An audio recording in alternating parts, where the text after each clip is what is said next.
नमस्कृत्यं नरं चैव नरोत्तमं देवी सरस्वती व्यासं ततो जयमुदीर्य नष्टप्रायस्सु अभद्रेषु नित्यं भागवतसेव्या भगवती उत्तमश्लोके भक्ति भवति नैष्टिकी कृष्णाय वासुदेवाय देवकी नंदनाय च नन्दगोपकुमाराय गोविन्दाय नमो नमः। मूकं करोति वाचालं पङ्गुलङ्घ्यते गिरिं यत्कृपातमहं वन्दे परमानन्दं माधवं श्रीचैतन्येश्वरं श्रीगुरुदीनतारिणं। श्रीमद् भागवत महापुराण स्कंद 8 अध्याय 12। मोहिनी रूप को देखकर महादेव जी का मोहित होना। सुखदेव जी कहते हैं, परीक्षित, जब भगवान शंकर ने यह सुना कि श्री हरि ने स्त्री का रूप धारण करके असुरों को मोहित कर लिया और देवताओं को अमृत पिला दिया, तब वे सती देवी के साथ बैल पर सवार होकर समस्त भूतगणों को लेकर वहां गए जहाँ भगवान मधुसूदन निवास करते हैं। भगवान श्री हरि ने बड़े प्रेम से गौरी शंकर भगवान का स्वागत सत्कार किया। वे भी सुख से बैठकर भगवान का सम्मान करके मुस्कुराते हुए बोले। श्री महादेव जी ने कहा, समस्त देवों के आराध्य आप विश्वव्यापी जगदीश्वर एवं जगत स्वरूप हैं। समस्त चराचर के पदार्थों के मूल कारण ईश्वर और आत्मा भी आप ही हैं। इस जगत के आदि अंत मध्य आदि आपसे ही होते हैं, परंतु आप आदि मध्य और अंत से रहित हैं। आपके अविनाशी स्वरूप से दृष्टा दृष्टा भोक्ता भोग्या का भेदभाव नहीं है। वास्तव में आप सत्य चिन्मय ब्रह्म ही हैं। कल्याणकामी महात्मा लोग इस लोक और परलोक दोनों की आसक्ति एवं समस्त कामनाओं का परित्याग करके आपके चरण कमलों की आराधना करते हैं। आप अमृत स्वरूप समस्त प्राकृतिक गुणों से रहित शोक की छाया से दूर स्वयं परिपूर्ण ब्रह्म हैं। आप केवल आनंद स्वरूप है। आप निर्विकार है। आपसे भिन्न कुछ नहीं है, परंतु आप सबसे भिन्न है। आप विश्व की उत्पत्ति स्थिति और प्रलय के परम कारण हैं। आप समस्त जीवों के शुभाशुभ कर्म फल देने वाले स्वामी हैं, परंतु यह बात भी जीवों की अपेक्षा से ही कही जाती है। वास्तव में आप सबकी अपेक्षा से रहित अनपेक्ष हैं। स्वामी, कार्य और कारण, द्वैत अद्वैत, ये जो कुछ है वे सब एकमात्र आप ही हैं। ठीक वैसे ही जैसे आभूषणों के रूप में स्थित स्वर्ण और मूल स्वर्ण में कोई अंतर नहीं है, दोनों एक ही वस्तु है। लोगों ने अपने वास्तविक स्वरूप को ना जानने के कारण आप में नाना प्रकार के भेदभाव और विकल्पों की कल्पना कर रखी है। यही कारण है कि आपस में किसी प्रकार की उपाधि ना होने पर गुणों को लेकर भेद की प्रतीति होती है। प्रभु, कोई आपको ब्रह्म समझते हैं तो दूसरे आपको धर्म कहकर वर्णन करते हैं। इस प्रकार कोई आपको प्रकृति और पुरुष परे परमेश्वर मानते हैं तो कोई विमला उत्कर्षणी ज्ञाना क्रिया योगा प्राही सत्या ईशाना अनुग्रह नौ शक्तियों से एक परम पुरुष, दूसरे क्लेश धर्म कर्म आदि के बंधन से रहित पूर्वजों के भी पूर्वज अविनाशी पुरुष विशेष के रूप में मानते हैं। प्रभु, मैं ब्रह्मा और मारीच आदि ऋषियाँ सतगुणों की सृष्टि के अंतर्गत है। आप जब आपकी बनाई हुई सृष्टि भी रहस्य नहीं जान पाते, तब आपको तो जान ही कैसे सकते हैं। फिर जिनका चित्त माया ने अपने वश में कर रखा है और सदा सर्वदा रजोगुण तमोगुण कर्मों में लगे रहते हुए असुर और मनुष्य आदि भला जानेंगे ही क्या।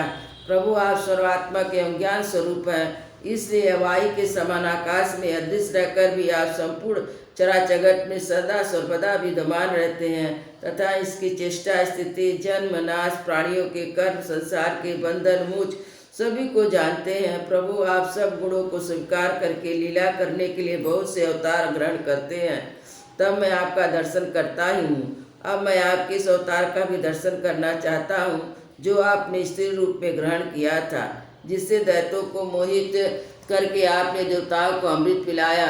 स्वामी, उसी को देखने के लिए हम सब आए हैं। हमारे मन में आपके दर्शन की बड़ा कौतूहल है। सुखदेव जी कहते हैं, जब भगवान शंकर ने विष्णु भगवान से यह प्रार्थना की, सब वे गंभीर हुआ से हंसकर शंकर जी से बोले। श्री विष्णु भगवान ने कहा, शंकर जी, उस समय अमृत का कलश दैत्यों के हाथ में चला गया था तथा देवताओं का काम बनाने के लिए दैत्यों का मन एक नए कौतूहल को खींच लेने के लिए मैंने स्त्री रूप धारण किया था। देव शिरोमणि, आप उसे देखना चाहते हैं, इसलिए मैं आपको वह रूप दिखाऊंगा। परंतु वह रूप तो कामी पुरुषों के ही आदरणीय है, क्योंकि वह काम भाव से उत्तेजित करने वाला है। सुखदेव जी कहते हैं, इस प्रकार कहते कहते विष्णु भगवान वही अंतर ध्यान हो गए और भगवान शंकर सती देवी के साथ चारों ओर दृष्टि दौड़ाते हुए बैठे रहे। इतने में उन्होंने देखा कि सामने एक बड़ा सुंदर उपवन है, उसमें भांति भांति के वृक्ष लगे हैं जो रंग बिरंगे फूलों और लाल लाल कपोलों से भरे पूरे हैं। उन्होंने यह भी देखा कि उस उपवन में एक सुंदर स्त्री गेंद उछाल उछाल कर खेल रही है। वह बड़ी सुंदर साड़ी पहने हुई है, उसकी कमर में करधनी की लड़ियां लटक रही हैं। गेंद के उछालने और लपक कर करधनियां उसके स्तन और उन पर पड़े हुए हार हिल रहे हैं। ऐसा जान पड़ता मानो उसके भार से उसकी पतली कमर पग पग पर टूटते टूटते बच जाती है। वह अपने लाल लाल पल्लों के साथ सुकुमार चरणों में बड़ी कला के साथ ठुमुक ठुमुक चल रहे थे। उछलता हुआ गेंद जब उसके इधर उधर छलक जाता तब वह लपक कर उसे रोक लेती थी। इससे उसकी बड़ी बड़ी चंचल आंखें कुछ उद्विग्न सी हो रही थी। उसके कपोलों पर कानों के कुंडल की आभा जगमगा रही थी। घुंघराली काली काली अलके उन पर लटक रही थी, जिससे मुख और उल्लासित हो उठा। जब कभी साड़ी सरक जाती, केसों की बेड़ी खुलने लगती, तो अपने अत्यंत सुकुमार बाएं हाथ से वह उन्हें संवार लिया करती थी। उसी समय वह दाहिने हाथ में गेंद उछाल उछाल कर सारे जगत को अपनी माया से मोहित कर रही थी। गेंद से खेलते खेलते उसने तनिक लज्जा भाव से मुस्कुरा कर तिरछी नजरों से शंकर जी की ओर देखा। बस उसका मन हाथ से निकल गया और वे मोहिनी के निहारने और उनकी चितवन के रस में डूबकर इतने बेवल हो गए कि उन्होंने अपने आप की भी सुध ना रही। फिर पास बैठी हुई सती और गढ़ों की स्त्रियां कैसे याद रहती। एक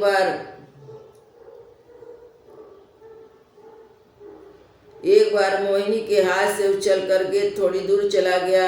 वह भी उसके पीछे दौड़ी। उसी समय शंकर जी के देखते देखते वायु ने उसकी झीनी सी साड़ी करधनी के साथ उड़ा ली। मोहिनी का एक एक अंग बड़ा ही रुचिकर और मनोहर था। वहाँ आंखें लगी ही रहती। यही नहीं, वो मन भी वही रमण करने लगता। उसको इस दशा में देखकर भगवान शंकर उसकी ओर अत्यंत आकृष्ट हो गए। उन्होंने मोहिनी को अपने प्रति आसक्त जान पड़ती थी। उसने शंकर जी का विवेक छीन लिया, उसके हाव भाव से कामातुर हो गए और भवानी के सामने ही लज्जा छोड़कर उसकी ओर चल पड़े। मोहिनी 10 दिन तो पहले ही हो चुकी थी। शंकर जी की ओर आते देखो बहुत लज्जित हो गई। एक दूसरे बीच से दूसरे बीच की आड़ में छिप जाती और हंसने लगती, परंतु कहीं ठहरती ना थी। भगवान शंकर की इंद्रियां अपने बस में नहीं थी, वे काम के बस में हो रह गए थे। हथिनियों पीछे हाथी की तरह उसके पीछे पीछे दौड़ने लगे। उन्होंने अत्यंत वेग से उनका पीछा करके पीछे से उनका चूड़ा पकड़ लिया और उसकी चाह ना होने पर उसे दोनों भुजाओं में भरकर हृदय से लगा लिया। जैसे हाथी हथनी का आलिंगन करता है, वैसे ही भगवान शंकर ने उसका आलिंगन किया। इधर उधर खिसक कर छुड़ाने की चेष्टा करने लगी। इसी झीना झपटी में उसके सिर के बाल बिखर गए। वास्तव में सुंदरी भगवान की रची हुई माया ही थी। इससे उसने किसी प्रकार शंकर जी के भुजा पास से अपने को छुड़ा लिया और बड़े वेग से भागी। भगवान शंकर उस मोहिनी वेशधारी अद्भुत कर्मा भगवान विष्णु के पीछे पीछे दौड़ने लगे। उस समय ऐसा जान पड़ता था मानो उनके शत्रु कामदेव ने इस समय उन पर विजय प्राप्त कर ली है। कामुक हथनी के पीछे दौड़ने वाला मदोन्मत्त हाथी के समान वे मोहिनी के पीछे पीछे दौड़ रहे थे। यद्यपि भगवान शंकर का वीर यम हो गया, फिर भी मोहिनी की माया से स्खलित हो गया और भगवान शंकर का वीर पृथ्वी पर जहाँ जहाँ गिरा वहाँ सोने चांदी की खाने बन गई। परीक्षित, नदी, सरोवर, पर्वत, वन और उपवन में एवं जहाँ जहाँ ऋषि मुनि निवास करते थे वहाँ मोहिनी के पीछे पीछे भगवान शंकर गए। परीक्षित वीरपात हो जाने के बाद उन्हें अपनी स्मृति हुई। उन्होंने देखा कि अरे भगवान की माया ने तो मुझे खूब चकाया। वे तुरंत उस दुखद प्रसंग से अलग हो गए इसके बाद आत्मा स्वरूप सर्वात्मा भगवान की यह महिमा जानकर कोई भी आश्चर्य नहीं हुआ। वे जानते थे भला भगवान की शक्ति का पार कौन पा सकता है।